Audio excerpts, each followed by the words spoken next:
This is CHSR 97.9 FM here in Fredericton, New Brunswick, Canada. This is Python's Paradise, your film and music show. And this is your host, Greg Gilbert, a.k.a. the Python Hyena. And folks, I was just in Horrorama, Toronto back in November of 2017, and it was the first time I was ever out of New Brunswick. Lisa Langlois invited me to be her guest, and I got to meet some amazing people, including the fellow I have on the air with me right now. He is the composer of a number of Bob Clark movies, including A Christmas Story and Black Christmas and Porky's. I give you the awesome, the talented Carl. My apologies. Is it Zittrer? Zittrer, but you came close enough. Zittrer is how I was taught to say it, and thank you for that. That introduction is almost more than I, certainly more than I expected, but thank you for that. Oh, absolutely, no problem. Yeah. Well, you know, you say you got some snow there in Pittsburgh right now, huh? Yes, we do. Same here. So, I'm surprised. You go back and forth between Toronto and Pittsburgh, huh?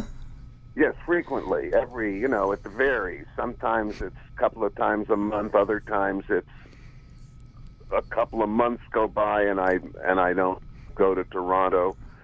But I've always looked forward to Toronto. It feels like, well, it was home for me for 25 years or so, and it still feels like that.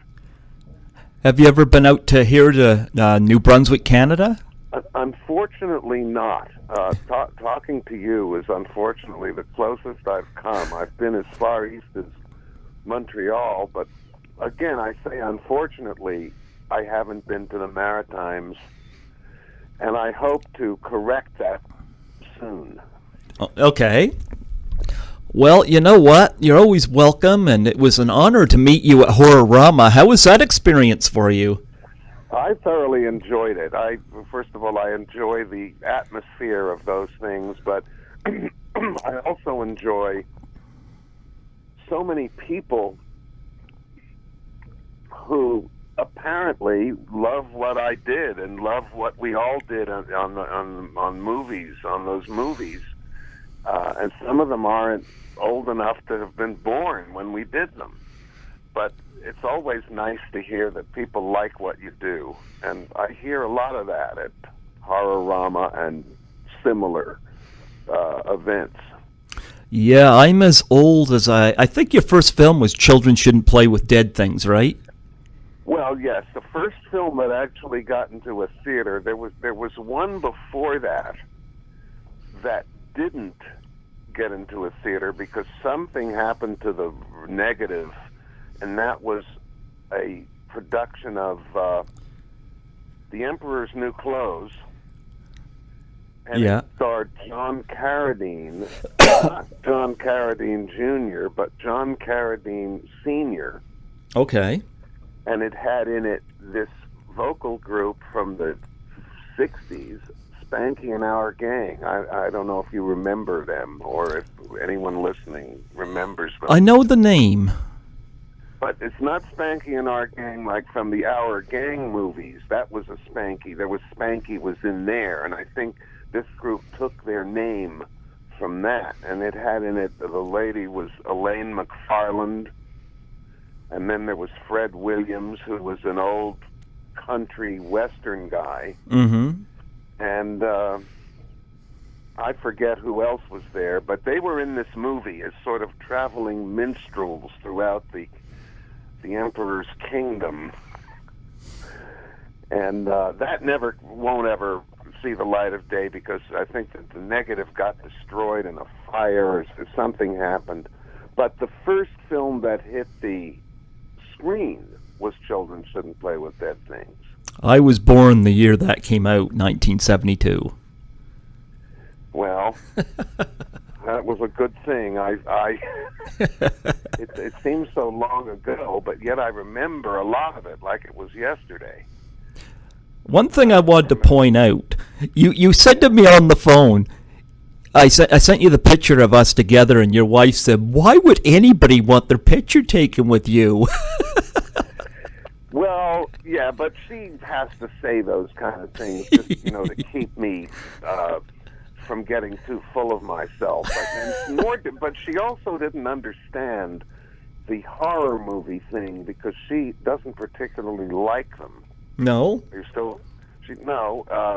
They're too scary. Which I say, well, only if they're successful.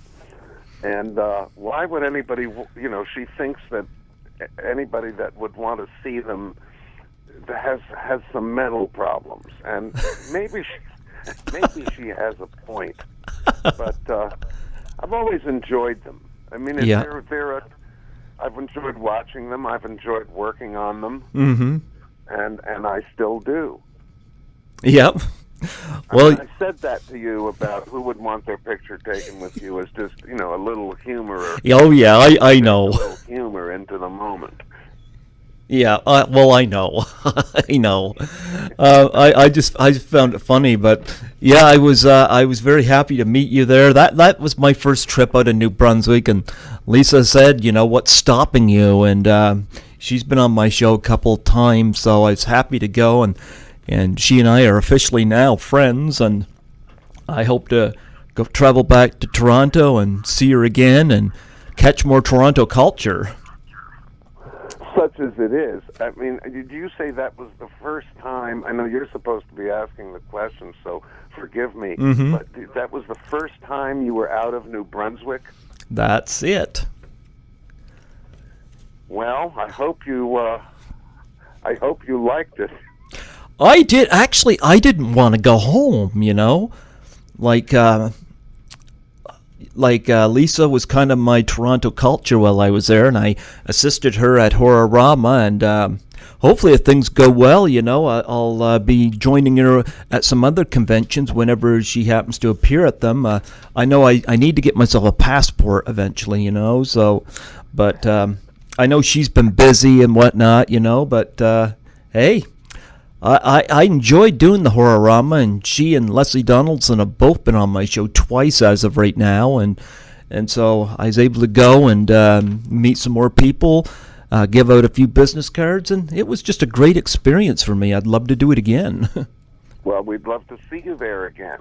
Absolutely. And do get a passport, because there's a lot of these in the States, especially in the what we call the Rust Belt. There's, I think, more of them in Ohio and New York State than there are in the West.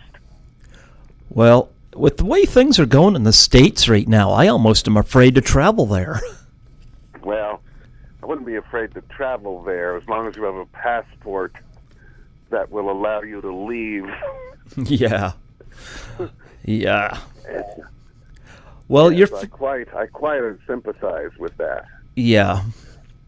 Well, your first movie, I got a list of your movies down here. I want to talk about ones you composed on, and I just want to ask, what was it that got you into the love of not just music, but composing for movies? Well, I had a very good piano teacher. I thank my parents for, giving me piano lessons and encouraging me to learn music that way. And I was in the high school band and orchestra, and in college the same thing, and we were always playing music around town. Kids get together and, we're going to form a band. Mm-hmm. And of course we did, and it probably sounded awful, but we had a good time. And later I did it sort of professionally, playing weddings and that sort of thing. And at the University of Miami, which was it had a wonderful drama department, I began to provide music for the shows that they would do, whether they were contemporary or Shakespeare or whatever. And it was there, around that time, I met Bob Clark. Okay. And he was always wanting to make a movie. He had ideas, well, if we could just get I forget the number, but it wasn't much by today's standards. All we need is $75,000, and we can make this movie. And of course, if we had $5 between us, we were lucky, you know. Like, but all we needed was $75,000, and we got he got people to invest in this. You know, forget the one that never came out, but Children Shouldn't Play with Dead Things. Mm-hmm. Was I don't know what it cost exactly. I think it was under $100. Okay. But the house, incidentally, was where I was living in that house. Okay. I rented a room from the guy that owned the house, and it was in Coconut Grove, Florida, which is a part of Miami that's very it's filled with trees and foliage. It's a very green part of the city, very old part, not a lot of sidewalks, windy streets, that sort of thing, old houses. And Bob came over, and as soon as he said, I just moved into this house, and he saw the house, and he said, that's it.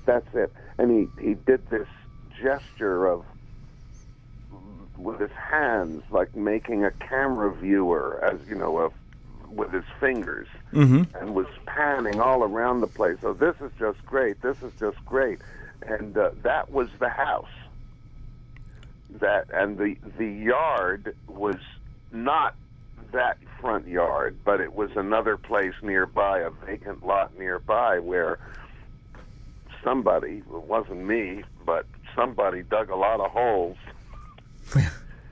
and put tar paper over the top of the holes, because the tar paper would look like dirt, and then they probably put a little dirt over the top of it, and in each one of these holes, Bob planted zombies. Okay. You know, people from town they looked like zombies by the time he let them out of the hole, and he had numbers. He gave them all numbers. Like, some were number 3, some were number 2, some were number 1. And when he yelled the numbers, that's when I want you to start digging out of these holes. Okay. And try not to let anybody see the tar paper. I think that part of it was successful. Okay. And so I learned there. I think I jumped ahead of myself in the answer to your question. Bob and I became quite close friends, and we listened to a lot of music together. Mm-hmm. Music, like from all kinds of music. Miles Davis, electronic music, which was in its infancy then. Classical music from 14th century to the 20th century. But just all kinds of, if it was strange, we would share it with each other. Mm-hmm. And that's how, or partly how, the whole business evolved. I had no dreams of composing music for a movie or being involved with a movie in any way until those very early pictures came along. And then I have to confess, so many years later, I hadn't the faintest idea what I was doing. No. It just, I just had a lot of help and a lot of good luck, that, something worked. And thank God, or thank whoever for that. Because I had no right to be doing that. I had no idea what I was doing. Maybe I've learned a little bit since, but that's all I'm going to say about that, about how little I knew, because I don't want to concentrate on how little I knew, although some humility is required. Well, you did 7 movies for Bob Clark. Did you have a favorite out of the 7? Well, a favorite. It's hard to say a favorite. Like, which one of your children do you love best? It depends on. Well, first of all, Children Shouldn't Play with Dead Things was an enormous, wonderful opportunity to learn Mm-hmm. many, many things. one thing I learned was that, I mean, I had never seen a movie edited before. So now I'm watching a movie be edited, and somebody, Bob mostly, he's chopping out the picture he doesn't want. We've got a soundtrack running on this flatbed editing machine. And, oh, we don't want the music there. Let's move it here. Well, the very idea that you could move something was, this was, like an epiphany. Oh my God, we can move something. And then, while that's playing, we can put something else on another track and make it louder or not as loud or do whatever we want or move that. And that was a great deal of how I did most of the movies for Bob, the movies that were sort of horror or suspense movies. Black Christmas was done, a great deal of that technique was done in Black Christmas. Recording things, moving them around, combining them, sending the sound through various filters and reverb chambers, playing back the signal backwards or, whatever worked, or half speed. Now, so I have to take my hat off to those movies and to that wonderful opportunity.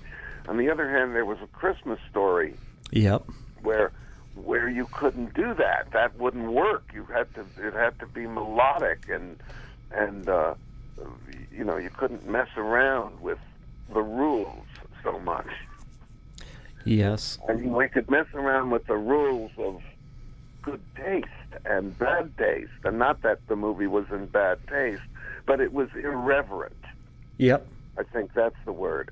But you couldn't mess around with, let's put a growling noise here and low notes from the piano over there and reverb them and then see what happens, and if we like it, we'll keep it. So I'm trying to say that all of the movies that I worked on for Bob or for anyone, were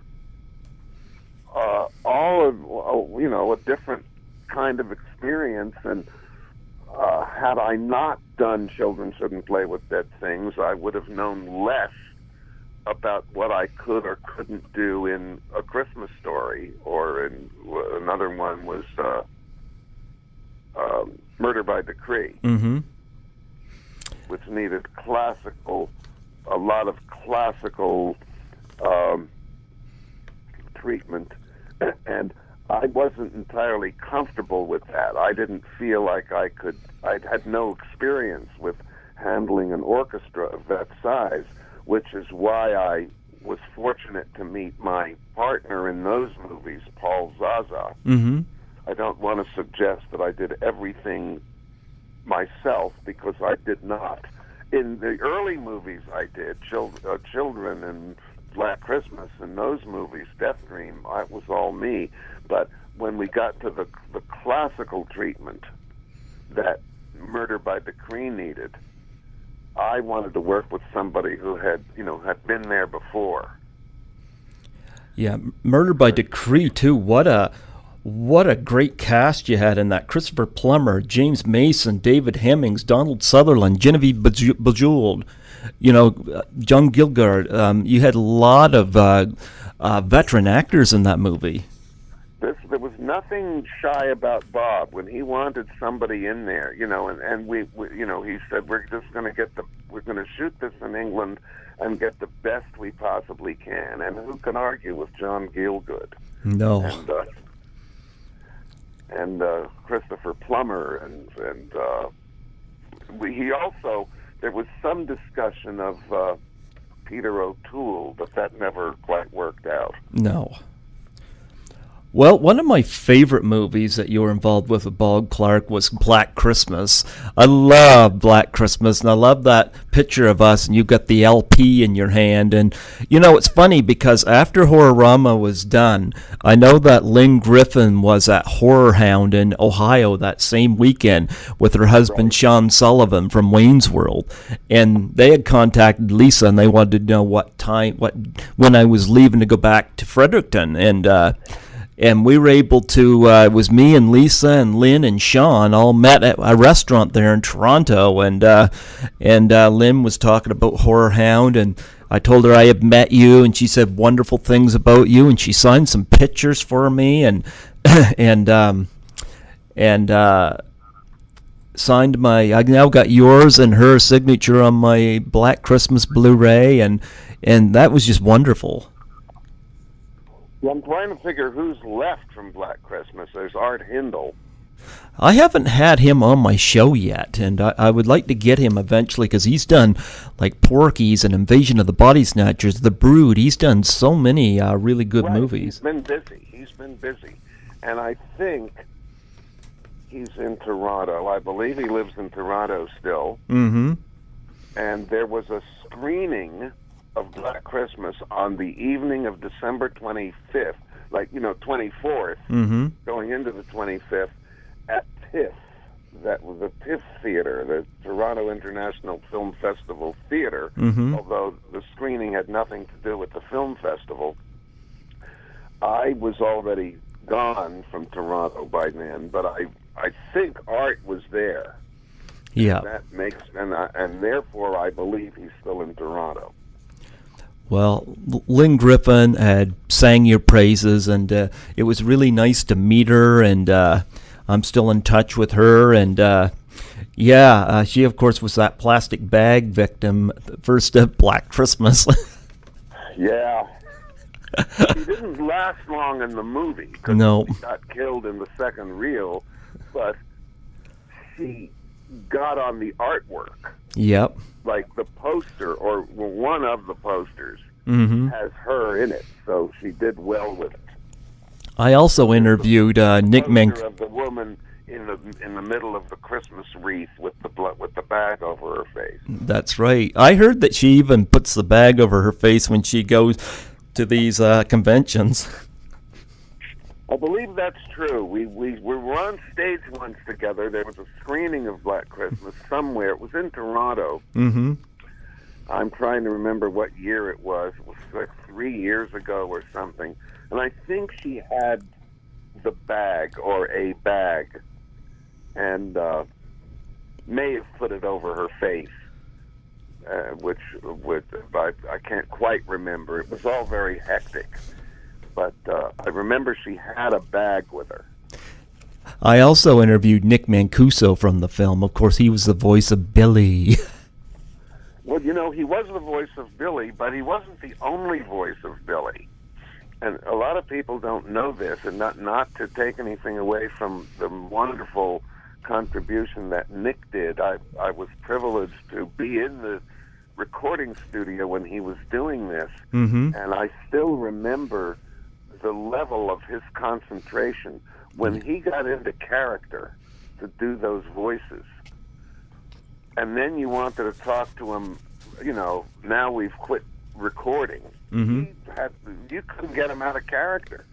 he concentrated. He really put some concentration into it. But some of those voices are Bob. Yep.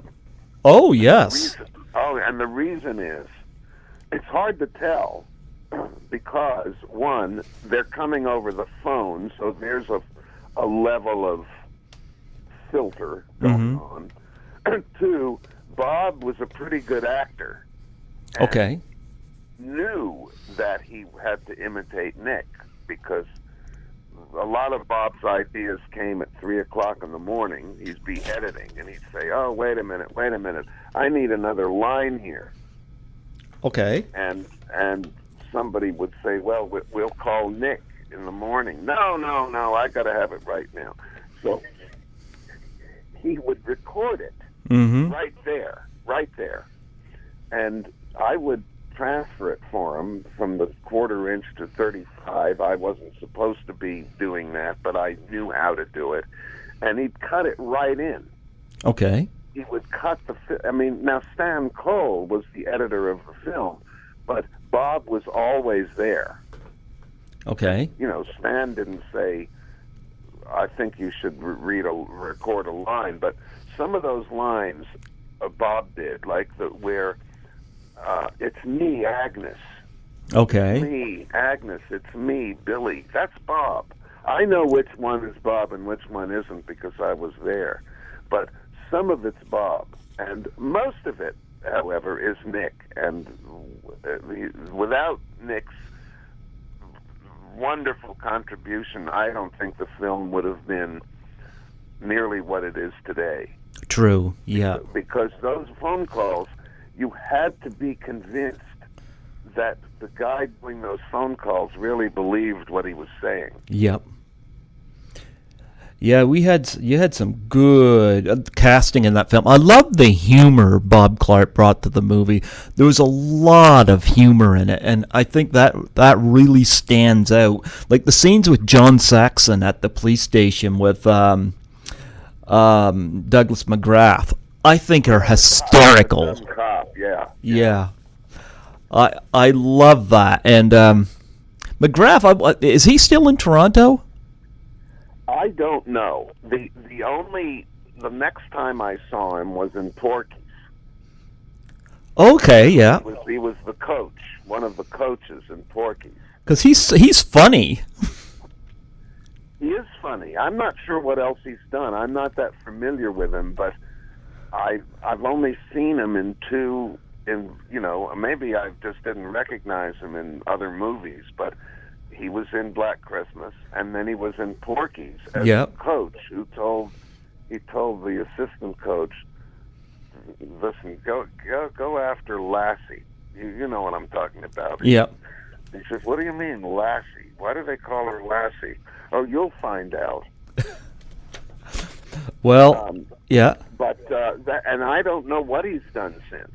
We could, of course, look him up and.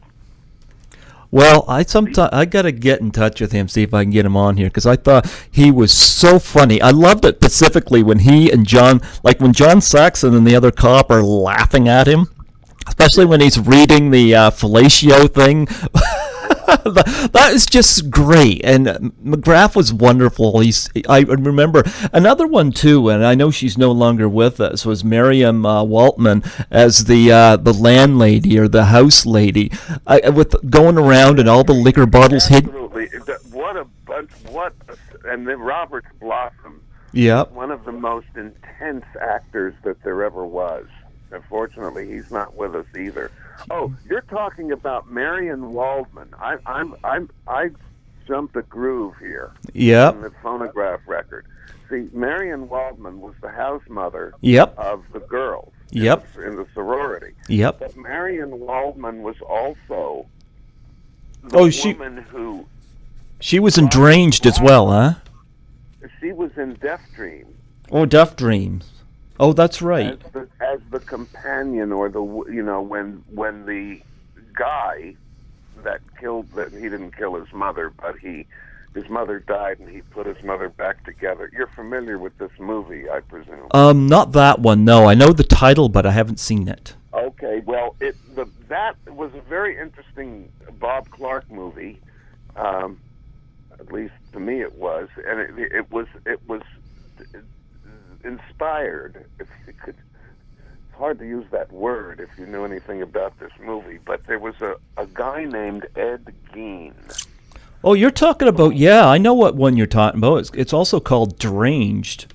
It's got I think I called it Death Dream by mistake. Yeah, it's got Robert Blossoms in it. Yeah, I know exactly what one you're talking about. Yeah. Right. So Marion Waldman was in that one. Okay. In Derranged. Okay. And she was the friend that Ezra, who was trying to put his mother back together. Yep, familiar. Yep. And the mother told Ezra, "Women are the stewards of the earth. Don't have anything to do with any of them except one." and that's my friend Maureen, or whatever her name was in the movie. Mm-hmm. And so Ezra went to see her, and they were, one of the best lines in the movie was, she says, "Ezra, did you ever have carnal feelings?" Okay. And he says, "Carnival?" You should, if you, it's a movie filled with a lot of humor. Do you got any memories of Robert Blossom's? Only that he was just, when I said Nick Mancuso was intense. Yeah. So was Robert Blossom. Robert Blossom would stay in character between takes. Okay. I mean, he would just be brooding, that if you know the movie, it's a Yep. character that broods a great deal and that is looking within himself for some release. And even when we were setting up another shot, Robert Blossom was in the corner just staring into space. Looked like he was in character, and he would answer you in character. It's interesting. He had the nerve to talk to him, which most people didn't, because he was so intense looking. And this is one thing Bob was good at. He would get actors that he knew could deliver. Yeah. Budget aside, it didn't matter. He would, like when you got there wasn't anyone better for any money that could have done that better than Robert Blossom. Yeah, he was great in that movie. I know what movie you're talking about. I have seen that. I thought it was interesting. One of the last movies Robert Blossom done was Home Alone, and he was so good as what they called the snow shovel killer. And I loved the fact that he was anything but. And it just reminded me how sometimes people are judged based on something nobody knows something about, and I loved him in Home Alone. Right. Well, the actors especially can pick up a typecast, and that and then you think that's who they really are. Mm-hmm. I'm sure Roberts was not the type of person he portrayed. No. But yeah. So I'm sorry once again that I confused the Death Dream with Black Christmas? Necromania, but with Derranged. Yeah. It started off being called Necromania. Okay. And then the title got changed because not enough people knew what that meant. Okay. Well, I was certainly familiar, yep. Well, you might have known what it meant, but yeah, not everybody else did. So they changed it to Derranged. Or maybe people would have known what it meant, but I wasn't in charge of that. Yeah. Well, Miriam Waltman was definitely funny in Black Christmas, and absolutely. And somebody else I really loved in Black Christmas, and she was in my favorite scene in the movie. Actually, she was in several of my favorite scenes in the movie. Number one, she's nice to look at, but number two, she delivered so well, and that was the future Lois Lane, Margot Kidder. Right. Now, I don't know where she is. Do you? Maybe you know where she is, or maybe you could get her on the show. I don't know. I'd love to get her on the show. I know I was asking Lynn Griffin about this, about who would be open to doing the show and who wouldn't, and she didn't discourage me on anybody, but a lot of it is how accessible people are. I've had Lynn Griffin on twice, and but I don't know. I'd love to get Margot. I love that scene where her death scene and the image of the glass swans and the glass unicorns and falling over. That was probably the most stylish part of the movie, outside Really? the eyeball in the door, huh? I agree with you. It was the closest to blood and gore Bob decided to show. Mm-hmm. I mean, there was a lot of implied blood and gore. Yeah. Like you saw Lynn Griffin after she had been killed. Yeah. You saw the hook being swung at Marion Waldman in the attic. But you didn't see that the hook connected. You didn't see any of that. No. Actually, on a side note, Lynn Griffin told me that when she was in the chair with the bag over her face, she said it was Bob Clark rocking the chair. It could have been. It could easily have been. We were short-staffed, and people did whatever had to be done to get the movie done. I remember I drove around and picked food up and moved actors from hotels to the set because that was what you did. You became involved in the whole process. I mean, once I got the bug of movies, I never wanted to leave. I'd show up at first call and stay till wrap, even though that really didn't have much to do with music. No. Occasionally it did. Occasionally we needed it, like when those kids are singing Silent Night at the door in Black Christmas. That was a great scene because they were doing it in contrast to Margot Kidder being killed upstairs, and I thought that was so beautifully done. You got her being stabbed with the glass unicorn, and then you got the shots of the kids doing the caroling. That was, like I say, a great moment in the film. I agree with you, but I think we'd have to thank Stan Cole for a lot of that. Yes. He might be available. I don't know. I haven't spoken with him in some time, but off the air, I could put you in touch with him. Oh, absolutely. Please do, I yeah. want to announce where he is on the air because then he'll hate me. Yes, the only thing we need to concern ourselves with is getting Tom Savini to shovel your driveway out. That too, yeah. I'll tell him you said so. Yeah. But what were your memories of Margot Kidder? Well, not many. Okay. I didn't really have much to do with her. Yes, I was hanging around on the set, but I knew enough not to get in the way of people who were on camera. So I observed her, but I don't think I had 5 words with her, unfortunately. I didn't know her personally. I gotta say this, like, she had some of the funniest moments, like at the police station, the guy who plays Lynn Griffin's dad, though, is looking over and he's on the phone. She's like feeding alcohol to a freaking kid, and the whole thing with the fellatio thing with McGrath, and I love the whole thing. Like, Lynn Griffin didn't know whether this was ad-libbed or not, but where she's like drunk and she's talking about the turtles having sex and then the zebras having sex. Like, she just really stole her moments. I don't know if it was ad-libbed or not. Now, come to think of it, I don't know. And of course, it was great, and if it was written, it was great. But wherever it came from, she certainly delivered it with some style. And of course, who can forget Olivia Hussey? Well, I can't. Bob and I had discovered a Chinese restaurant on Spadina. I discovered it. Okay. Bob loved Chinese food, so I took him there, and he was very suspicious of it because it was the tiniest little place. It was not, and it was, it had neon lights like a used car lot in there, and it was one of these places where they, chopped up the chicken in the front window. You've seen these. Oh, yeah. Bob was suspicious of it. He was used to more elegance.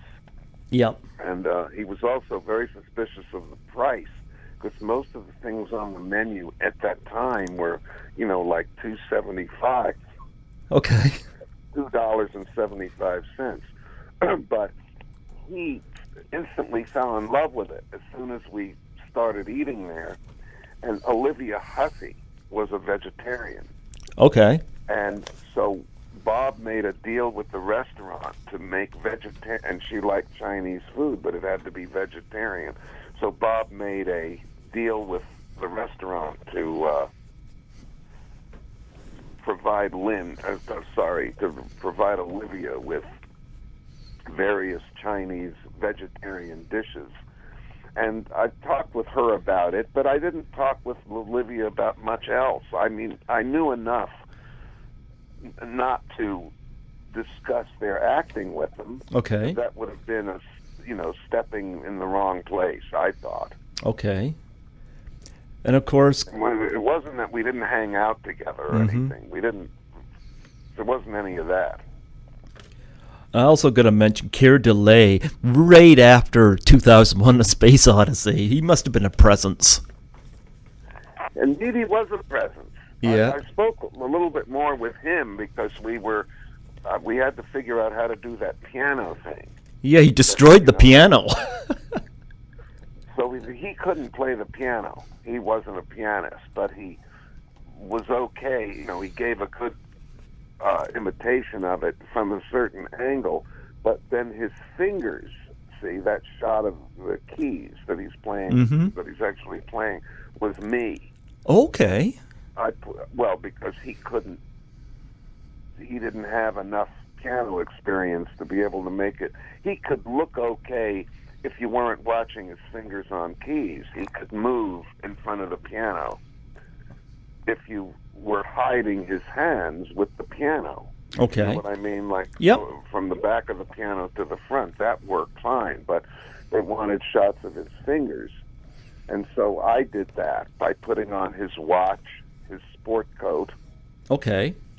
And I remember the piece, the piano piece was so odd that to make it in better sync, I think I cut a lot of it and made, like, when I pressed my finger down, I played a note by editing. Okay. By moving notes around, because that was a very unmelodic piece. So that there were no wrong notes. There was no such a thing as a wrong note in that piece because they were all wrong. Okay. Remember it. I don't know if you remember it. I know the scene. Because I've got the movie. I got 2 different prints of it home on Blu-ray. So. Right. Yeah. So no, I didn't. I don't remember the actors well. I knew John Saxon probably better than I knew anyone else because I had met him in Los Angeles. Mm-hmm. Yeah, Here's a secret. It won't be a secret for long, but somebody else was cast in that part, and I can't remember who it was. It's another actor was cast in that part.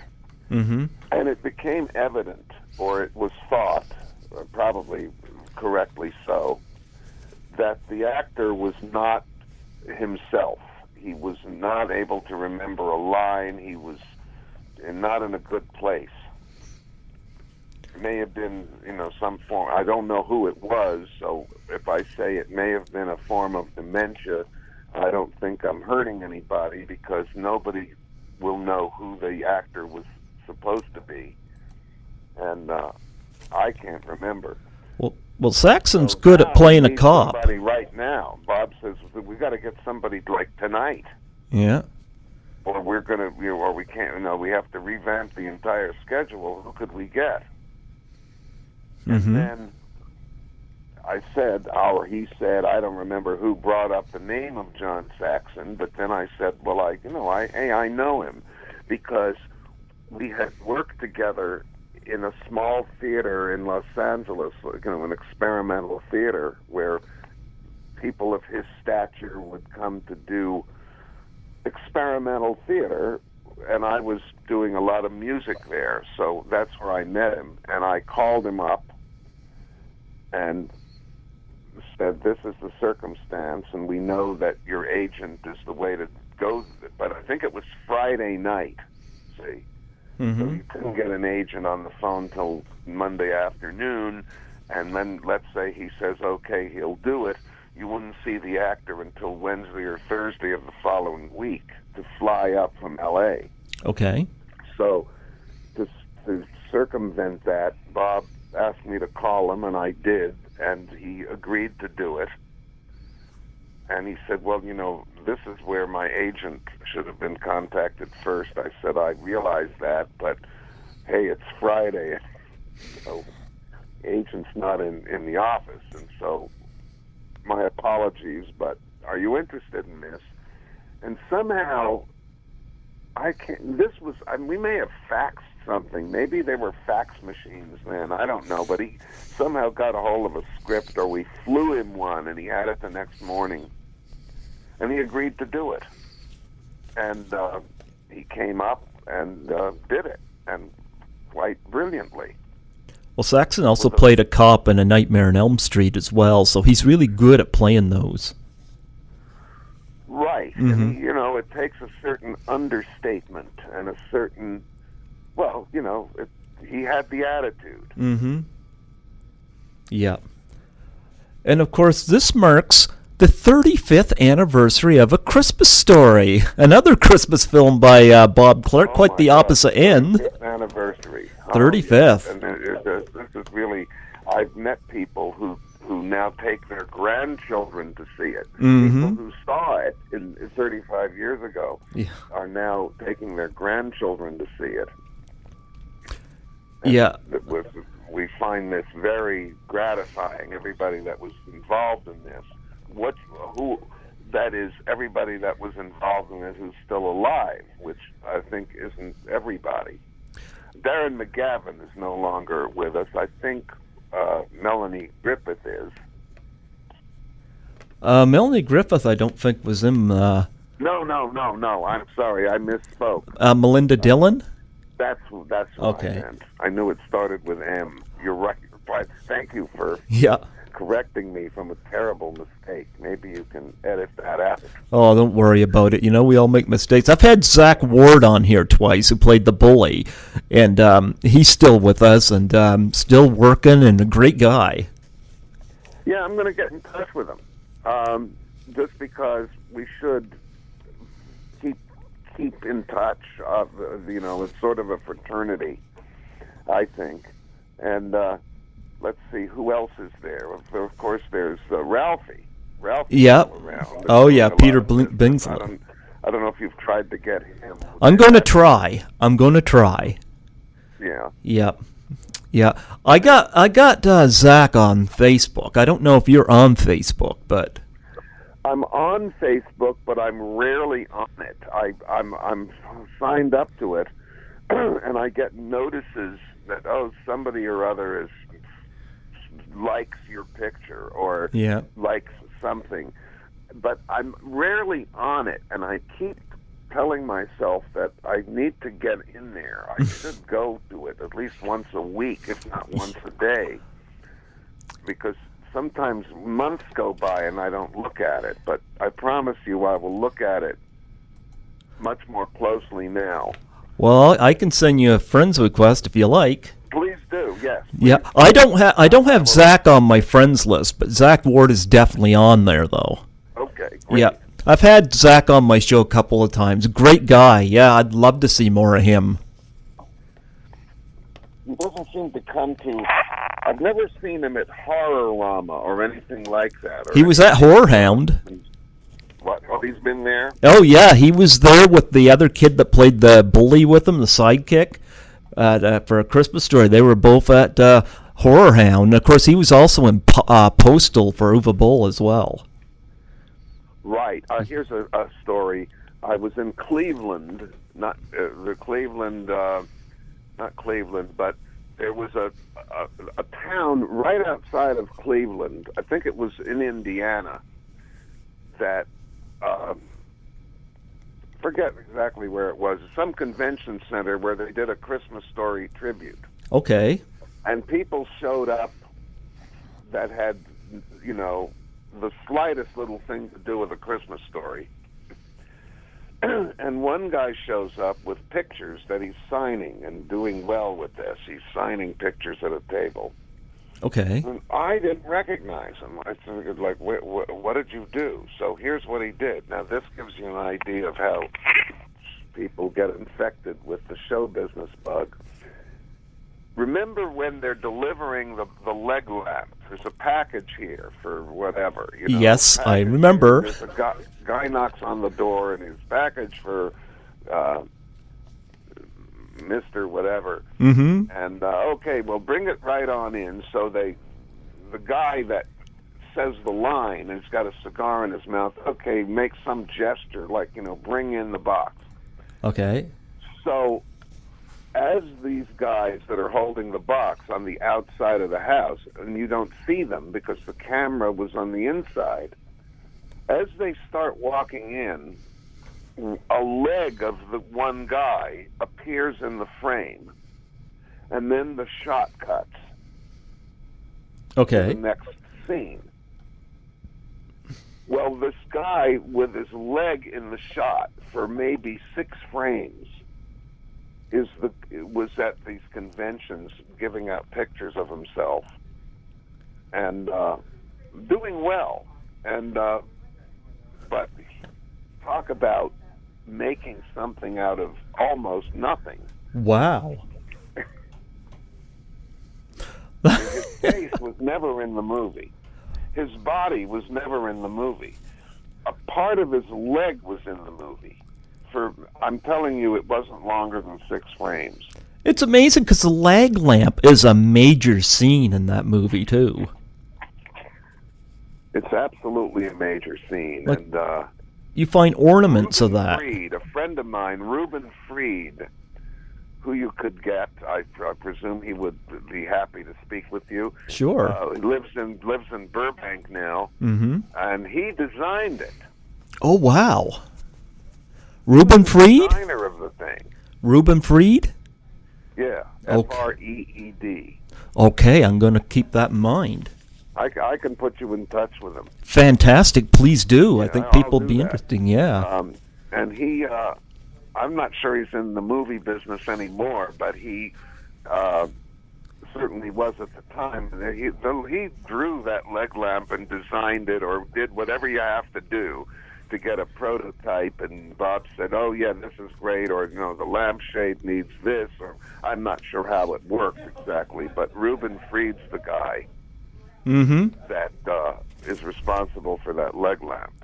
Oh, fantastic! Because that was a major image from. Like, I see Christmas ornaments of that lag lamp every year. I've seen them earrings, lunch boxes with the leg lamp on it, pajamas with the leg lamp. I mean, you can't. There's no limit to it. Yeah. Now, here's something I'm kind of proud of. When the lamp comes out of the box. Yep. Now, I mean, I hear this because I was there, but there's this saxophone solo that's playing like saxophone as if from a strip bar. Okay. An old-style strip bar. And we had that in there that was played by a pro, a wonderful, journeyman, marvelous player that played it. And Bob didn't like it. And why didn't Bob like it? It's too good. Okay. It's too slick. It's too well played. Well, it was very well played, so we got to do something else. Well, we had to do something else, like now. So I went back to the recording studio, and I had played saxophone like 20 years before, but hadn't played it much since. Okay. But I got the saxophone out, practiced it a couple of times, and then played it over the top of the tracks. You could mute the saxophone track and then put another one down. And I did that, and I could only do it once, because if you don't play for years, like if you play a lot, you can play for hours. If you don't play a lot, you can play for 5 minutes before your lip starts to go. Okay. So I told Paul, my partner in crime there, I said, you better record this, because I think I've only got 1 or 2 shots. And so when that lamp comes out, I'm playing the saxophone, and it was my last professional saxophone playing on any recording. But I'm proud of it, and I'd like to point that out to people, just because it makes me feel good when they say, "Oh, I didn't know you played saxophone." Oh, wow. Which I don't anymore, but that was, as I say, that was the end of my saxophone career. But Bob didn't want it too good. No. See, because the pro guy was really good. I was not as good, but that's what he wanted. When he said, I don't want it too good, I said, well, I'm your man. I just love how proud that guy was whenever he pulled the leg lamp out. Like, my dad would never have been impressed with that, but this guy, this guy's just proud of it, and Melinda just doesn't want it in the window. It's the most wonderful. I'm going to, like, normally the word I'm about to use is not a compliment to actors, but both of them had the most wonderful moment of overacting I've ever seen. Yeah. Yep. And then, of course, you'll remember that right after that lamp comes out of the box, Bob Clark's on the screen. Okay. Now, when Darren McGavin goes outside and starts looking at the lamp through the, he's checking the window out. He's standing on the road and looking at the house. Oh, yes, Bob's one of the people there, yeah. So then this guy walks up that Darren McGavin addresses as Swede. Yep. And Swede says, well, what's going on? Oh, don't bother me, Swede. Can't you see I'm busy? Well, what is that? It's a major award. A major award? Yes, I got it through mind power. So a lot of people don't know that that's Bob Clark. Yeah. That Swede is Bob Clark. Yes, and of course, you also worked on the first two Porky's movies for Bob as well. Oh, yes, Porky's. Yes, that was fun. That was fun. Crazy, but fun.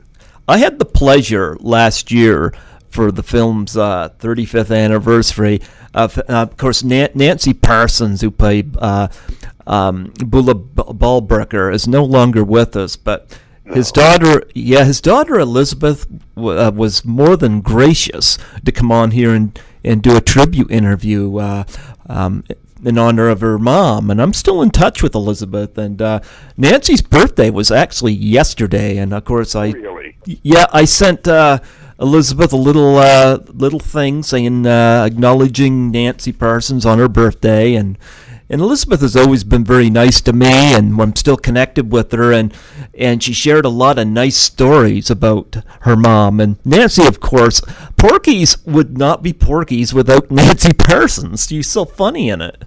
No, she's terrific. And just, again, a little over the top. A little bit over the top. And if she weren't a little bit over the top, the part wouldn't have worked. Nope. Yeah. She just steals her scenes. She's so good, and Elizabeth was so happy to do the tribute, and I'm hoping to get her sister Margaret on here eventually too, and maybe talk some more, because I love doing tribute interviews. People who are, allows me to involve people who are passed away with my show, and people, their loved ones love coming on and talking, and it's nice, and I was happy to do that. And of course, Porky's was the highest grossing Canadian film until Bad Cop came out in 2006. Right. It stood the test of time for quite a while. Yep.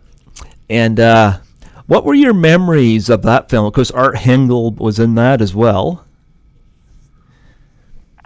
My memories were it was just a mad scene, one mad scene right after the other, and I'll tell you, here's a story that people don't know this. I think it was from Porky's 2. Okay. Where we had the Ku Klux Klan guys. Okay. I think that was Porky's 2, but it doesn't really matter. But Bob wanted the Ku Klux Klan guys, who were really just extras that were hanging around trying to just get any kind of work, but they weren't actors, mm-hmm. They were extras. And in Florida there weren't a lot of extras. There, in Toronto, extras. It's a business. You can be an extra and make a terrific living at it. Mm-hmm. But for Florida in those days, it wasn't the case. So Bob needed these guys, and he wanted them to be naked, because the bit is that the Indians take the robes off the Klan members because they're in their Klan robes, you see, something like that. Okay. Bob wanted them. There was a scene where they had to run through weeds naked. Okay. So, like for whatever it is, for $15 a day, and all the mosquitoes you can slap. The mosquitoes were just horrible. Maybe they didn't really want to do this. Like we're on there's supposed to be a 10-hour day, and it's already 18. And okay, maybe they don't want to do this. And you couldn't really blame them for not wanting to do this, but Bob needed these naked guys. So what Bob did, instead of arguing with them, which he never did, but he anticipated that there was going to be, he was going to have a mutiny on his hands. Okay. Bob stood up on one of these not cranes, but some platform that you have on sets. Mm-hmm. Like that are as high as, because you're going to take a shot from there, or you need the light to shine down from one of these, like scaffolds. Mm-hmm. He stands on the scaffold. He goes onto the scaffold completely naked. Okay. Totally naked. And he doesn't say, I'm naked and now you guys have to do this. He doesn't say anything about his being naked. He just acts like he's got a full set of clothes on. And he's talking through this bullhorn because you needed that to reach the whole crowd. Okay. I mean, he's naked in front of maybe 400 people. And not all of them had to do with the shot. They were people that were going to be in another shot or the previous shot. And he's up there completely bare-ass naked.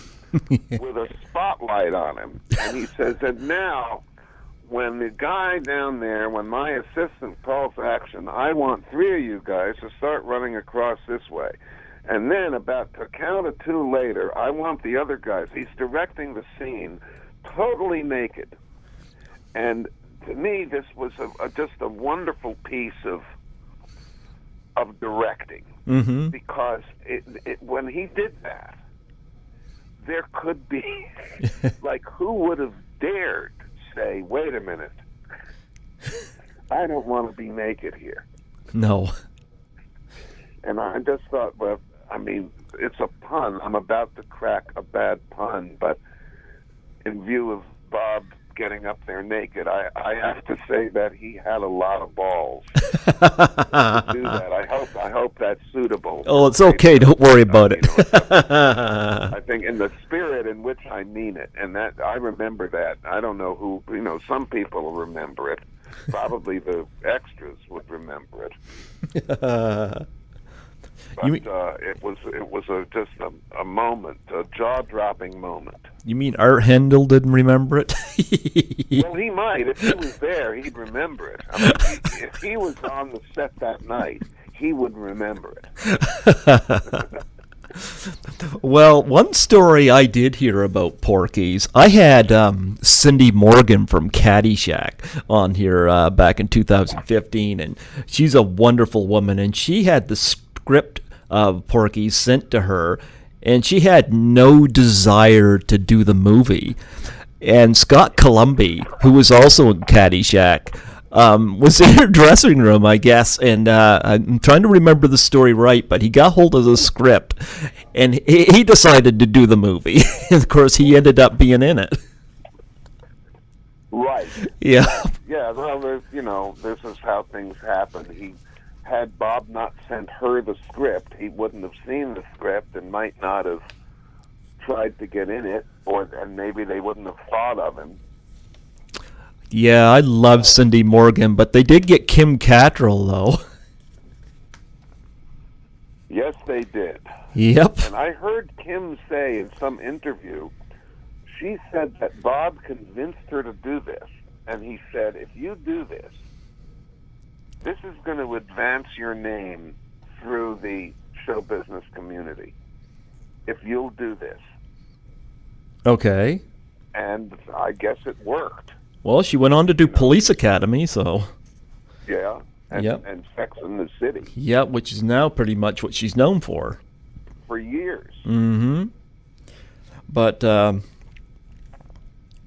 Yeah, Porky's. Of course, the big scene everybody remembers, of course, is the little hole in the wall in the bathroom scene, which, of course, backfired on the fellas.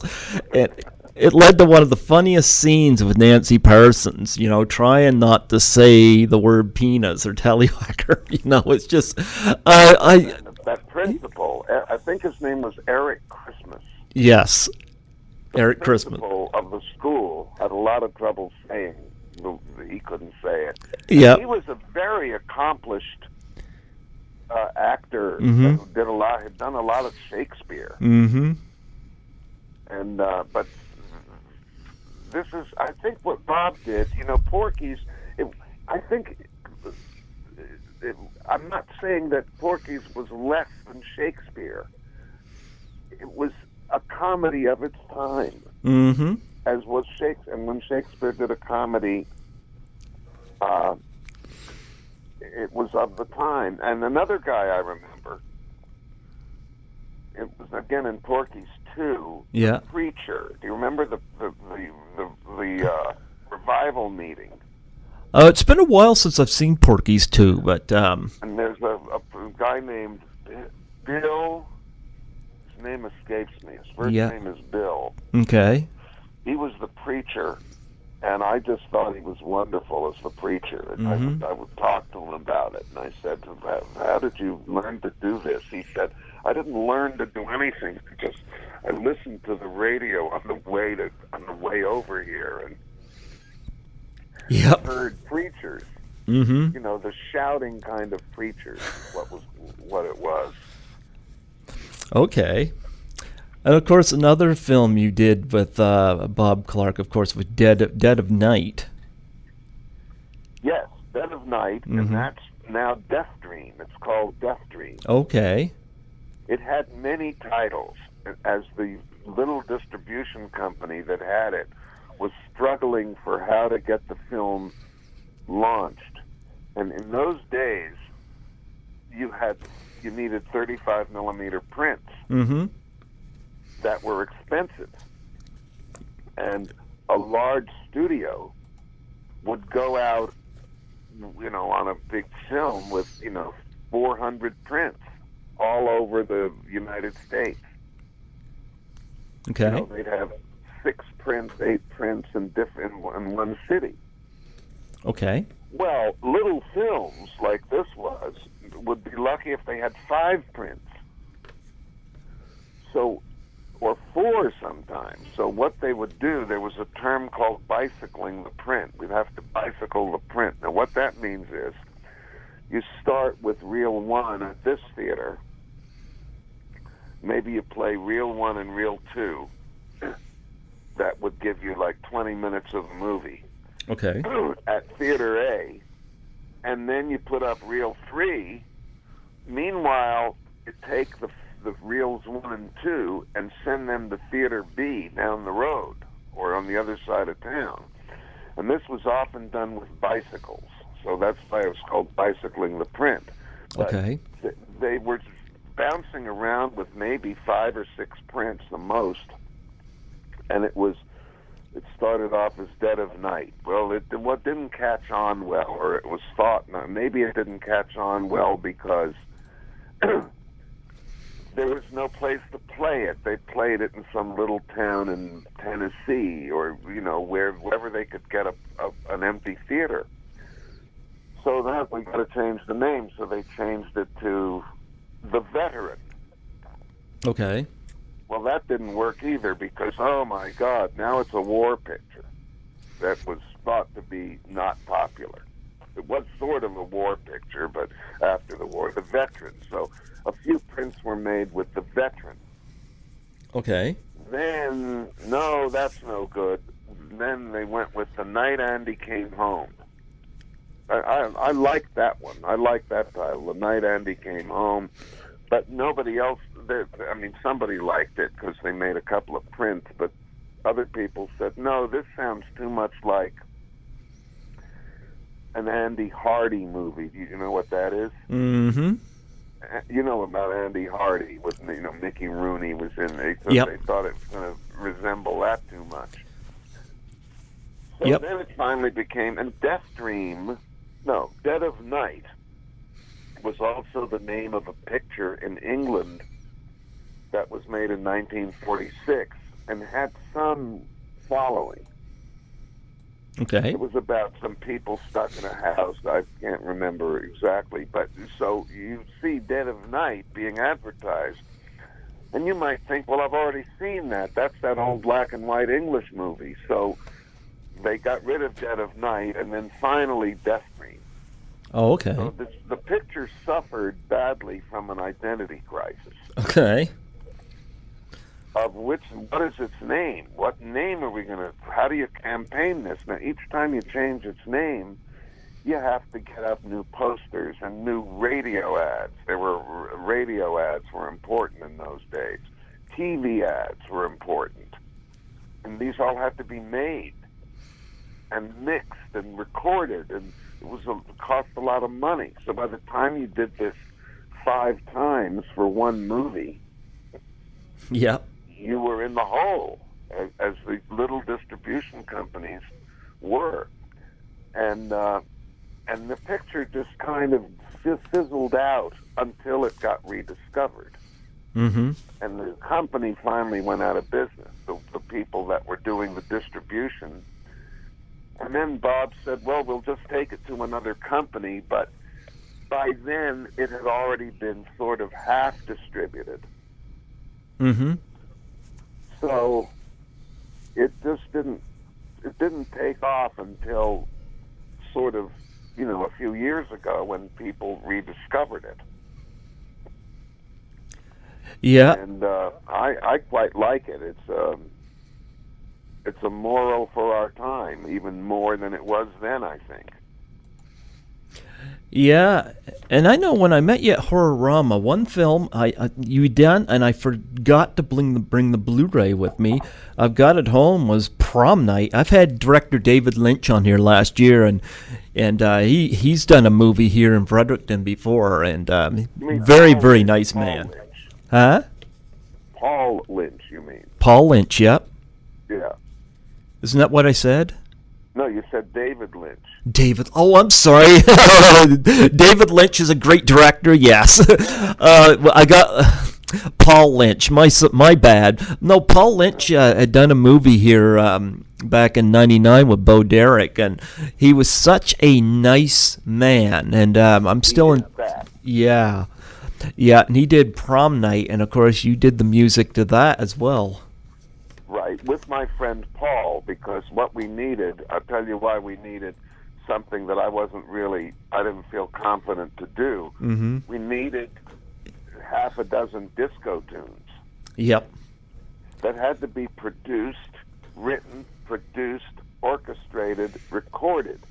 Mm-hmm. And, I mean, I could have done it, but I'd probably just be finishing now. But Paul had done a lot of this. He had done a lot of, we need a disco tune that lasts 4.5 minutes long. He had done a lot of this kind of work for other people. Mm-hmm. So he could put the thing together. And he knew how to put it together as economically as possible. Because when you hire 15, 18 musicians, as he did for this, you have to know how to use them efficiently, or you're going to end up spending a lot of money. Yeah. You can't be playing around for 3 hours on the first 2 pieces, because then you're going to be in overtime with 15 musicians, and that's going to, instead of hundreds, it's going to cost thousands. Yeah. So he was very skilled at this and knew how to, and wrote, some great stuff. His voicing, his orchestration is absolutely magnificent. Yep. And I was better at the horror stuff, at the weirdness. I was always good at weirdness. Yep. So then we put it together. And of course, that was, of course, after Jamie Lee Curtis became a scream queen with Halloween, which I think is fantastic. She did, of course, The Fog and Terror Train and Prom Night. Prom Night is my favorite of hers after Halloween, I think. Yep, I like Jamie Lee Curtis. She's got a nice, strong presence, and of course, Paul Lynch really liked her as well. Right. He was like Bob. He used the people for what they were. Mm-hmm. You know, and if you wanted somebody else than what you had, you should have cast somebody else. You know, I think Paul's and Bob's both of their secret was, as all good directors, is you can guide people, but you really have to let them be themselves. Yeah. And, of course, Leslie Nielsen, who, of course, did Airplane the same year. Yeah, right.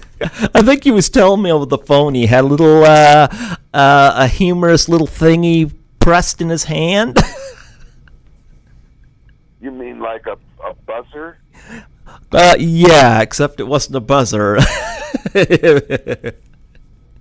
What, it was like a fart? Yeah.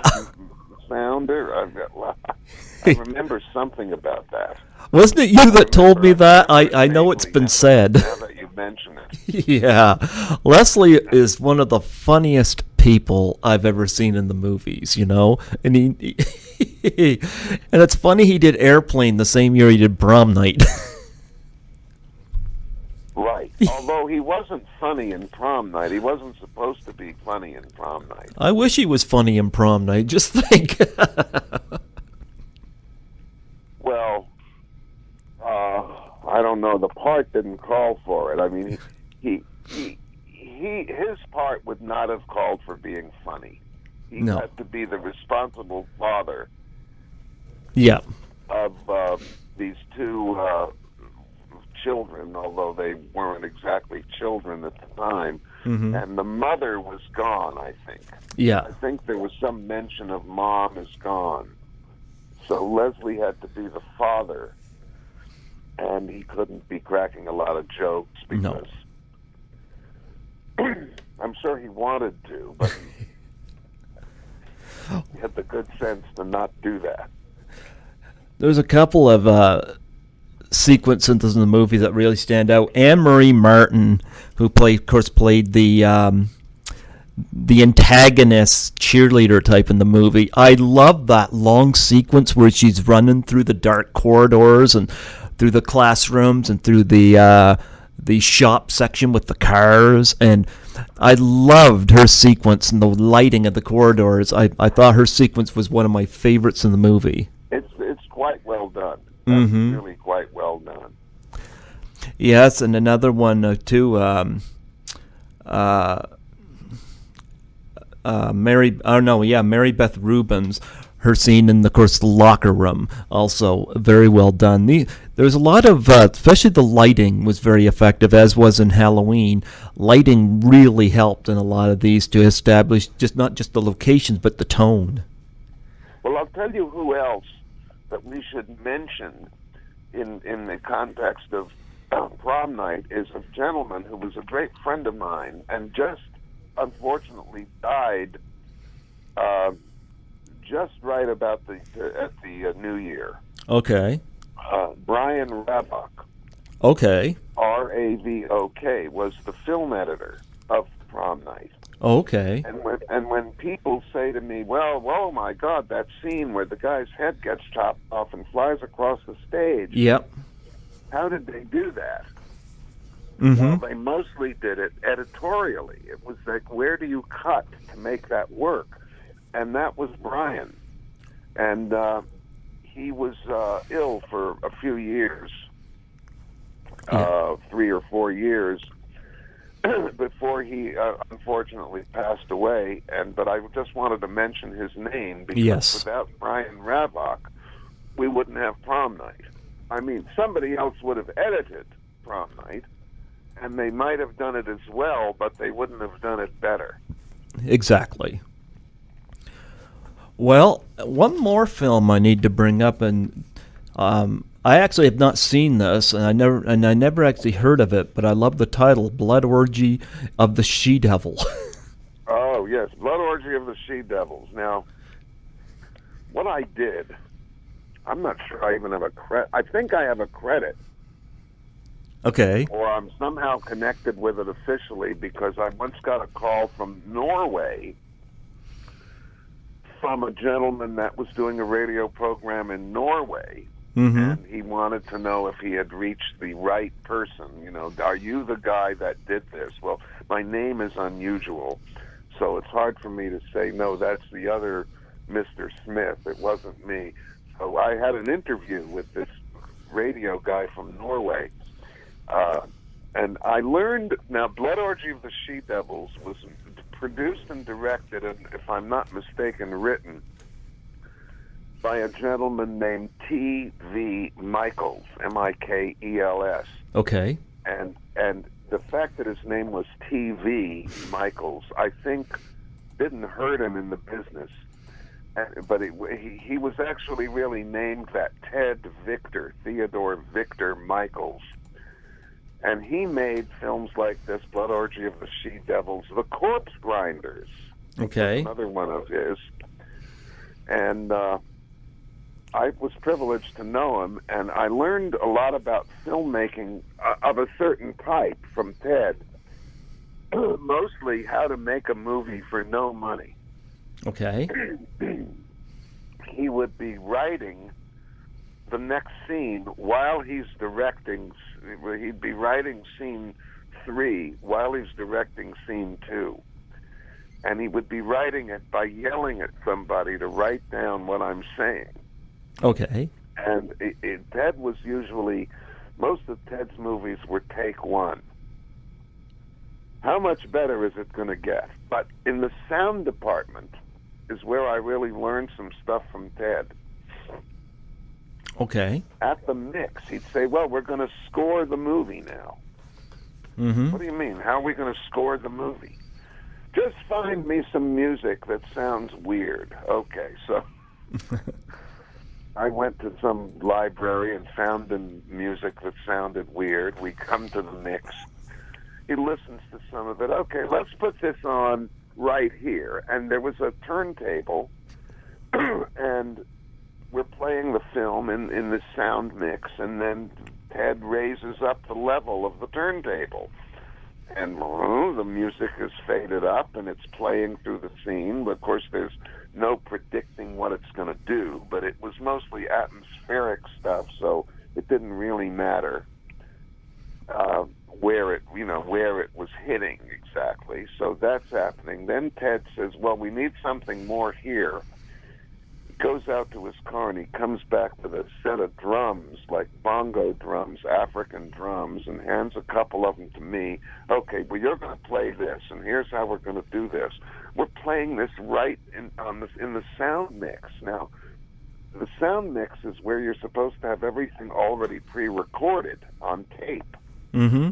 And then the mixer combines it. But in this case, we were just playing live to the film. And he says, "Now, we got to have something right here. I got to have something right here. What are we going to do?" Well, there was a piano in there. So I said, "Oh, okay, I'll tell you what we're going to do." So we opened the piano, and I found this board, like it was like a board that was 2 feet long, and I stuck it on the piano keyboard, and then at the precise moment pounded down on it, so that now we've got, I've only got 10 fingers, but with this board, we could play like 40 notes at the same time. Terrible sound. Ted just loved it. And he taught me a great deal about what you could get away with, and he was a very honorable man. And he never paid much, but he always paid. Okay. Like, he bargained. You'd have to really bargain with Ted to get the deal. So finally, you'd get a third of what you really wanted, and then he'd just give you the money right there. Well, you didn't have to pay it right now. And then, "Oh yeah, I did, because you gave me a break, and I feel like I should do something to recognize that. So here's the money. And now let's go to work. It was the first time I ever got paid in advance. But I did remember Blood Orgy of the Sea Devils, and I also remember The Corpse Grinders. Mm-hmm. I don't think I'm credited there, but I did a little bit of work on The Corpse Grinders, and there's an aside, there's a little piece of trivia with The Corpse Grinders. Okay. That I was reading a book written by Stephen King on how to write. It was Stephen King's book on how to write, and there's a lot of autobiographical confessions, and it was sort of like a diary. And I was living in Maine with my wife, and we had very little money, and I was trying to do this, and I was, and finally he wrote Carrie. Yep. And he sent Carrie to the agent, but he, of course, like the agent's got to try to make a deal, and Stephen is still living in this little town in Maine with two kids, and he hasn't got much money. And he describes this scene where the agent called, and his wife answered the phone at his home, or at the neighbor's home, because I'm not sure that they had a phone. I'd have to reread the book, and the message was, get Stephen to call the agent at once, because there's big doings. Okay. So somebody went to the drive-in and got Stephen, you got to come home and make this phone call. And in the book, Stephen said something like, and I never did see the end of The Corpse Grinders. Okay. Which I thought, this is just too good. I worked on The Corpse Grinders, and now I'm reading that, Stephen King was at the drive-in watching it. Okay. And this was a drive-in. I mean, this movie was strictly a drive-in movie. Mm-hmm. You can find it on YouTube. It's on YouTube if you want to be amused. Okay. And the plot of it, The Corpse Grinders, is that there's cats. Well, what happens is people are getting killed. The police show up at some scene, and there's a woman with her throat all chewed up or chopped apart or messed up, and she's dead. And oh my goodness, well, we've got to, figure out what's going on here. And this happens 2 or 3 times, and there's always a cat in the scene. Okay. Well, what's going on here? Well, it turns out there's a company called Lotus Cat Food. Okay. And they're using dead bodies to make the cat food. They're grinding up dead bodies to make the cat food, and the grinding is done by some lawnmower blades turning in very poor light so that you could get the idea that it's some horrible machine, but I knew it was a lawnmower, like a manual lawnmower. And but now they run out of actual bodies, so now they have to get live people, and they get these derelicts from around town, and they put them in the in the chopper, and then they can the cat food. And there's some big argument about how much are you supposed to pay for the dead body, the bodies, where the guy that's doing the body collection or the collection of people to put in the machine is now trying to collect his money from the cat food guy, who's kind of a gangster, and they're talking about thousands of dollars. Well, the problem with the plot was, it's that at the time you could buy cans of cat food for 30 cents. Mm-hmm. So it didn't really make a lot of. It wasn't too logical to be going into tens of thousands of dollars worth of debt to get bodies to put in the cat food cans, because the numbers didn't add up. But it didn't matter because it was a lot of blood and gore, and I know the movie's on YouTube. And if you can sit through the entire movie, I would actually be rather surprised. Are you recording? Yes, we are. No. Okay, so we were talking about Corpse Grinders, and yep. I allowed as how I was flattered that I worked on it in some capacity, and that Stephen King actually saw part of it before he was called away to call his agent about Carrie. Mm-hmm. So at least he was watching The Corpse Grinders, and if you watch it on YouTube, I said I'd be surprised if you could sit through half of it. Yeah. Because it moves a bit slow. Now, the guy who called me, you remember I had to answer that call? Yep. I answered a call a few minutes ago. An old friend of mine, Alan Goluboff. Now, Alan Goluboff, I'm not sure he'd really want this out, but I don't care, and I won't tell him if he doesn't. I'll test out if he wants this out. The guys that, you remember the penis scene in Porky's, Yep. where the guy has got it stuck through the hole in the wall? Yep. Okay. Well, it wasn't stuck far enough through the hole in the wall that Bob, to satisfy Bob. See? Okay. Because, you know, like there's the wall has a certain thickness to it, and it's sort of awkward. Not that you've ever probably been in that circumstance, but I'm sure you can appreciate that there's a little awkwardness to it. Mm-hmm. So Bob said, somebody's got to push that guy closer to the wall. Okay. And that was Alan Goluboff, who was an AD at the time. Okay. And he still works in the business. He's very much in the business. He's very active in Toronto in the business. He's done a great many other things.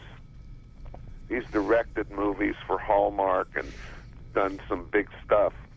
And this was, of course, before he got to the big stuff. And this is a piece of trivia that he won't know about unless I tell him to listen. But Oh, hopefully he won't be that ashamed. I mean, it was part of... No, I'm sure.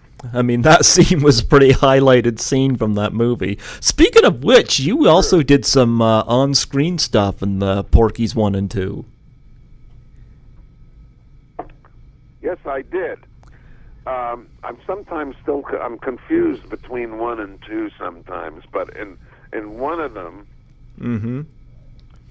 I was an orchestra leader. There was a scene, like in the auditorium of the school, and I was the conductor of the orchestra. Mm-hmm. But like in a shot that was, I mean, I was probably on camera for 10 seconds, and then in another part of it, where we had the revival meeting. Yep. I was on stage playing Give Me That Old Time Religion. Okay. With a band that I'd found in Florida. I just, a guitar player and a drummer I found somewhere. And I was the piano player, and we were the musicians in the revival. Mm-hmm. So I think that's all I did. I don't think I did anything else. Acting-wise, I mean, if you could call it acting. I'm trying to remember the guy who played Porky. I can't remember the name of the actor. What do you remember? His name was Chuck Mitchell. Chuck Mitchell. That's right. What do you have any memories of him? Well, some. One, he was huge. He was very overweight, which was what made him look good. Mm-hmm. He had been a comedian. Not cracking the big time. He was never, I don't think he was on TV. He did a lot of risque material. Mm-hmm. And he did a lot of it at army bases or at clubs around army bases or Navy bases, military. He did a lot of that. I think he did a lot of it during World War II and the Korean War, and probably went overseas to do a lot of it. And he wasn't allowed to do that in Porky's, see, but he kept wanting to say lines or change lines, and Bob didn't want him to change lines. Okay. And because at least not the lines that Chuck wanted to say. And so I remember him. He was, a fun guy. He had lots of stories to tell about places he's played and things he's done. Mm-hmm. And he always ended them with, "I paid my dime." Yeah. He was a bit feeling, I got the idea that he was feeling sorry for himself, that he hadn't, or he thought he should have been bigger than he was in the business. Okay. Well, he certainly left an impression in Porky's, and so yep. That. Well, here's the thing. Like Porky's, of course, is after National Lampoon's Animal House came such a hit. You had a lot of these crude kind of crass comedies come out, and I loved Animal House, and of course Porky's was one of those ones that followed. I was wondering, do you remember if there was any controversy over Porky's when it came out in terms of the censors? Yes, I remember. I can't remember exactly how it ended. I mean, of course, it ended with the film being very successful. But I remember there was talk of banning it in certain places, and that it was thought to be much more risque than it really was. Yeah. I mean, it had, no sex in it. There was no, certainly none that you saw. No. There was a lot of discussion about it, but that was all. Yeah. But I remember that it was, and then somebody, there was the woman who played Cherry Forever. Okay, I don't remember the actress, but I know her name was Clark. Clark. It escapes me right now because I remember bringing it up when I did the Nancy Parsons tribute. Cherry Forever. Cherry Forever. Porky's. I'm looking her up right now. Yeah. As we speak. Mm-hmm. And her name was... Come on.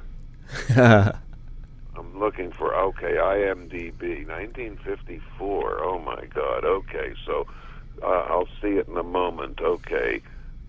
Cast. Full cast. Okay, wait a minute. Is she in there? Cherry Forever. Susan Clark. Susan Clark. Okay, Clark. Yep. Now, Susan Clark, I believe, was actually married to the guy who played the sheriff. Oh, okay. Who was Sheriff. Let me see. Sheriff. Mm-hmm. Forget his name. Well, but in any case, she was definitely not married to Bob Clark.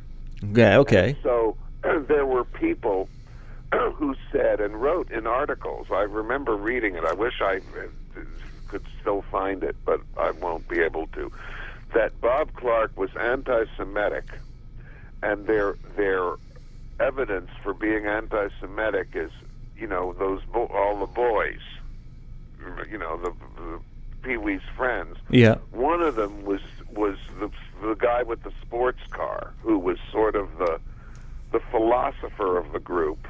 Mm-hmm.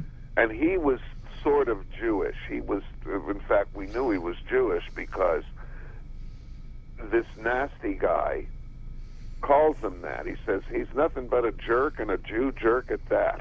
Okay. I don't know if you remember this. It's been a while, but yeah. His name is Scott. That was Scott Columby. Oh yeah, from Caddyshack. Okay. Brian Schwartz. All right. And there was an article written about how Bob Clark is anti-Semitic, and he expressed his anti-Semitism by having this guy be the rich kid. The Jewish guy is the rich kid. And he wrote these scenes for Susan Clark because she's his wife. Oh. Well, he never even heard of her before they started shooting, and she was definitely not his wife. No. And Bob Clark was definitely not anti-Semitic. And he just, he said, I'm not saying anything bad about the guy. It's a stereotype. And in speaking of stereotype, when we did the Christmas Story and the Chinese waiters are singing Jingle Bells, Mm-hmm. there was one guy, one of the waiters, the youngest of them, who you don't see because he wouldn't do it. He just said, I don't feel right about this. You know, they had to wear the pigtail and act, you know, stupid and sing Jingle Bells with an accent. And this guy was, you know, I'm sure he was probably, you know, a chemical engineer or something, and he just said, I don't feel right about this. This is demeaning to the Chinese people. All right. And Bob said, I mean no disrespect to the Chinese people whatsoever. I'm just trying to show how it was. Okay. But if you don't feel comfortable about this, I completely understand and support you, and you will be paid regardless of whether you do this. And but you don't have to do it. I'll get somebody else, and thank you very much. And I appreciate your point of view, although I don't share it. And then somebody else was immediately there, like 5 minutes later, and at this, watching this scene, watching this was the guy that probably owned the Chinese restaurant that was sitting there, an older guy reading the Chinese newspaper. He had the Chinese newspaper in front of him and a cup of tea, and he was watching this exchange. Yep. And as soon as the guy left, the young kid left, the old guy said to no one in particular, just sort of a comment to himself, and I'm going to imitate his accent a little bit with no disrespect intended. He said, should be more like Jewish people, can laugh at self. And so he was trying to tell this Chinese kid that didn't want to do the part that it's okay, because when you laugh at yourself, it's okay. Yeah.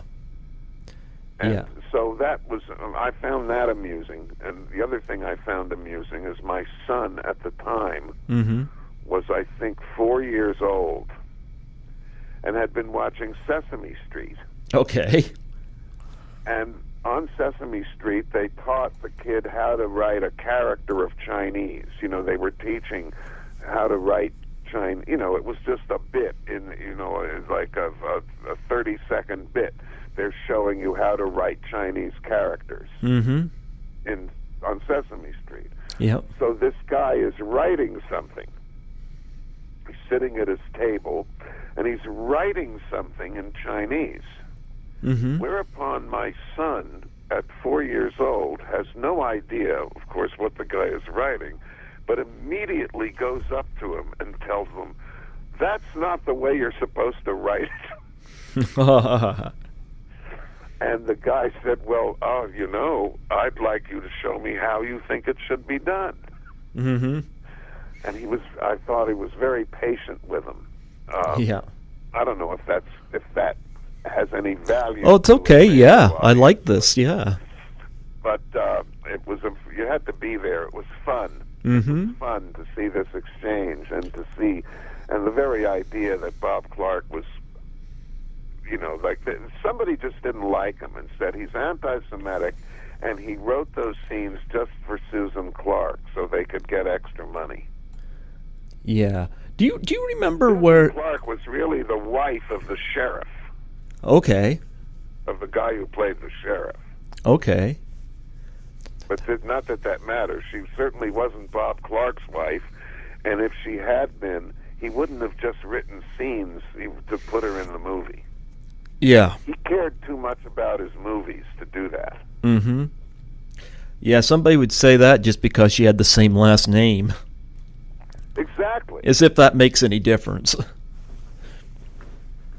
You know? Right. And it's not like it was a very odd last name either. No.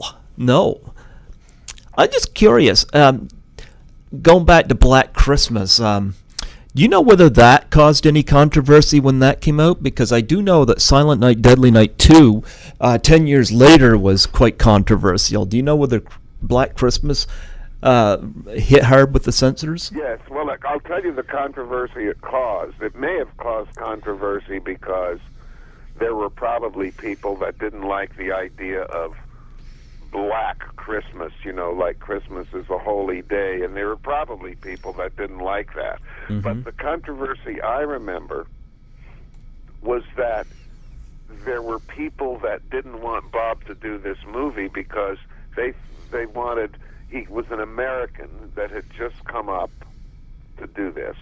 Mm-hmm. And they thought this should be done by a Canadian. Oh. And Bob later became Canadian. He became Canadian. He was in the process of becoming Canadian at the time. But I remember there was an article, I remember 2 articles written, and one of them, and I'll quote the first line of the article, Mm-hmm. because I was so startled by it, it's branded into my memory. And it was an article written in Cinema Canada, which used to be a print magazine, as everything was. Mm-hmm. And the line was, "I almost vomited when I saw the American flag on the police lieutenant's desk." Oh, really? Because it was not a Canadian film. We're trying to make it look like it's America, which Okay. was the whole idea. Well, it is a Canadian film, technically. The lieutenant had, like John Saxon's desk had one of those 6-inch high American flags. Mm-hmm. So that was a big deal, and people tried to stop Bob. They said, "Oh no, he can't do this. We have to have one of our directors do this." And Bob owned it, so there wasn't anybody else going to do it. No. And then another phrase that came out on another article, like when you're a permanent resident of Canada, Mm-hmm. you become you're a landed immigrant. Mm-hmm. You've heard this phrase before. I have, yes. That was the technical term for being a permanent resident, was a landed immigrant, which I was, and most people who were involved in the movie were. And some article referred to Bob Clark and his band of landed ignorance. Oh, wow. But it was a different time, and I have some sympathy for it because there were people who really wanted to have Canadians make Canadian film. Oh, yes.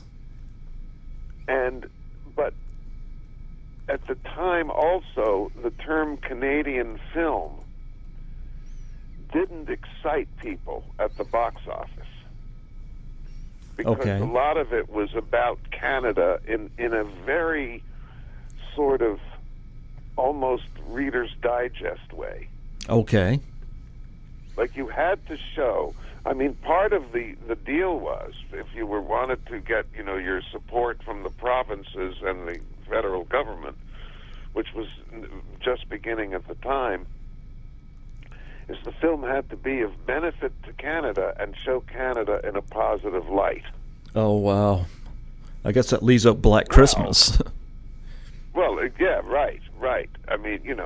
It has to be of benefit to Canada, like a cultural benefit, and has to show Canada in a positive light. Mm-hmm.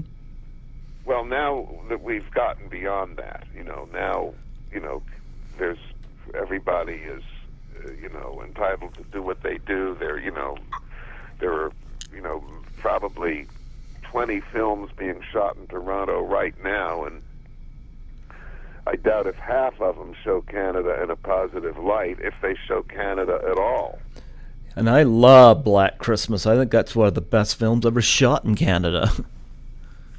Well, it was. Absolutely it was. But it wasn't, at the time, I don't think Bob Clark had official status. Mm-hmm. I did, but he didn't. And there was a lot of heat about it, that, well, one of our directors should do this, because it's made with the Film Development Corporation, the Ontario Film Development, or Canadian Film Development Corporation. I forget which one of them. And they felt, well, we're sitting here and we can't get a film to direct. All of a sudden he's got this film, and why should he get it when one of us should get it? Well, what they didn't understand the business of film, is that Bob owned it. Yeah. Yeah. And he just said, there's no question about that I'm going to direct this movie. The only question is where I'm going to direct the movie. Okay. You know, I'm either going to direct the movie in Toronto like I want to, or I'm going to direct it in Buffalo. Yep. Because he wanted, you know, it needed to be cold. Yes. And snowy. Yep.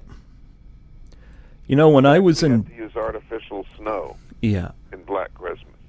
When I was in Toronto, I didn't get to see the Black Christmas house. Hopefully next time I'm up. I know Lynn Griffin was telling me where it was, you know, and next time I go visit Lisa, I think I'm going to see if I can find the Black Christmas house. I know it's supposed to be on some kind of secluded street, but I'm hoping to see the Black Christmas house. Well, it's not that secluded. It's in a neighborhood called Rosedale, which is a very high end. It's large houses. Yeah. And at the time, they were single-family homes. I'm not sure that they probably most of them still are.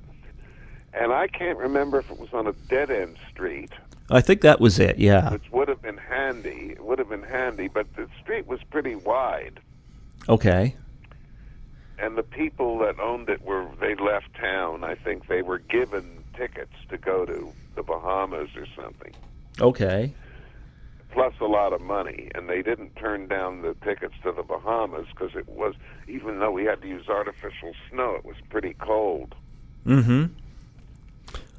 Well, I know. So, and I don't remember the address, but I'm sure I could find it. And I've got the address. Lisa could find it. Yeah, I got the address. Lisa did take me around to the class of 1984 sites, though.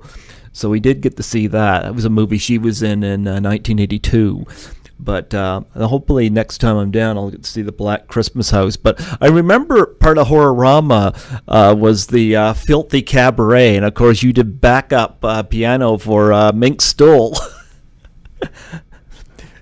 Yeah, now that was, I'll tell you what was amusing about that. Mm-hmm. First of all, I couldn't hear what I was playing. The acoustics in the place didn't work well. I couldn't hear me. Mm-hmm. It makes it real hard to play, you know, like, what am I playing? I mean, I kind of knew what I was playing, but there's no substitute for hearing what you're playing. Okay. It makes it much easier. And it was so you were in the bar, in I forget the name of the bar, Cherry Colas. I have a story about that. Remember afterwards they had the cross-dressing person get up there and sing Lollipop? Yeah. Okay. And he pulled the he pulled the stuffed tampon with a little stuffed bloody tip out of his crotch area. You know, it wasn't a real tampon, and he swirled it above his head. He was dressed like Divine from Pink Flamingos. And, of course, he swung... I didn't stay for his act, but I spoke with him beforehand, after we did the Ming Stoll thing. Yeah. And he remembered me from Prom Night. I think he was an extra on Prom Night. And, okay. you know, a very nice guy.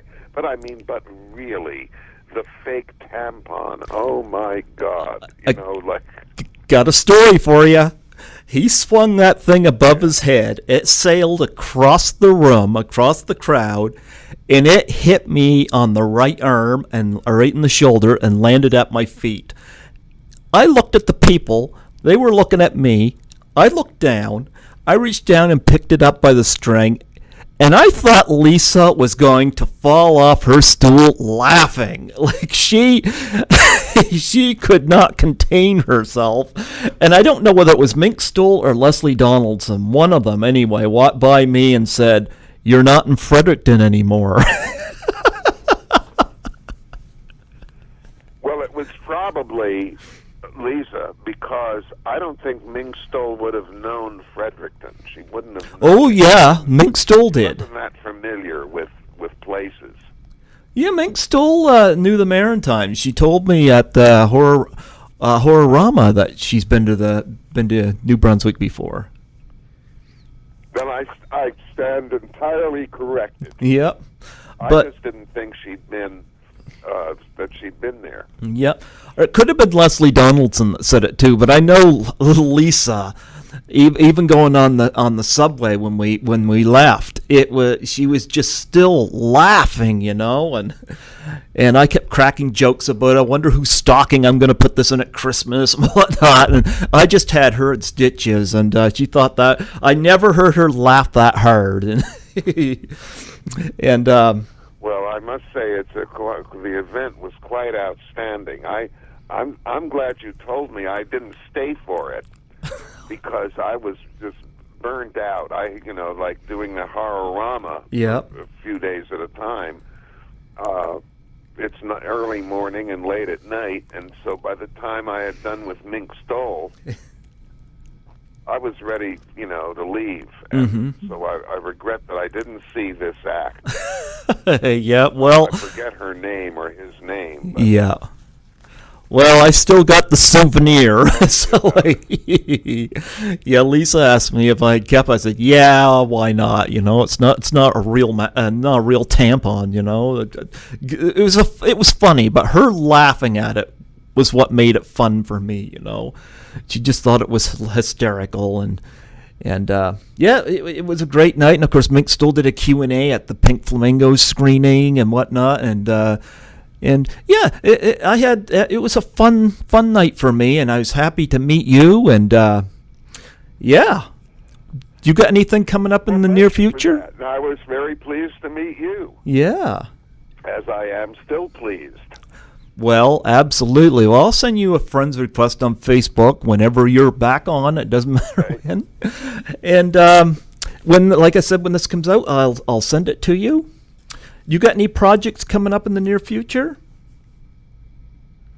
Well, I'm working on something right now, which has nothing to do with horror. I'm working on a bluegrass documentary. I'm clearing music and figuring out what titles the people actually played. Okay. On a wonderful piece of work that was shot in Virginia. Okay. I'm doing that, and I also am about to release a script that Bob Clark wrote in 1968. Oh, okay. And I found myself more or less the heir of the script, as it was not in his estate's inventory. Okay. And I used to type for him in the 60s because, one, he couldn't afford to pay anybody. Mm-hmm. And two, I was up at 3 in the morning the same as he was, whereas a normal typist wouldn't be. Okay. And I began to be able to read his handwriting, which a normal person would not have been able to do. And I came across a copy of this script. Okay. That I'm neatening up because I have a badly typed copy that has a few gaps in it, and I'm trying to fix it. As if Bob is with me, arguing with me about how I'm doing it wrong. Mm-hmm. He's always good at that. But. Well, I wish you very much luck with that, and I thank you. I'll keep you advised about it. Yeah, absolutely. And when it's ready to produce, all the PR we can get. Yeah, well, when it's ready to produce, I'll be glad to have you back on. We could talk about. You. Yeah, absolutely. The door is open. Before I let you go, I was wondering if I can get you to do a plug for my show. Sorry, I wrote it very quickly. Yeah. My name is Carl Zittrer. I am very pleased to have been asked to participate in Python's Paradise, as I'm a great fan of the show, and I hope that you will all tune in to CHSR and listen to Greg hold forth on the subjects that will fascinate you and interest you.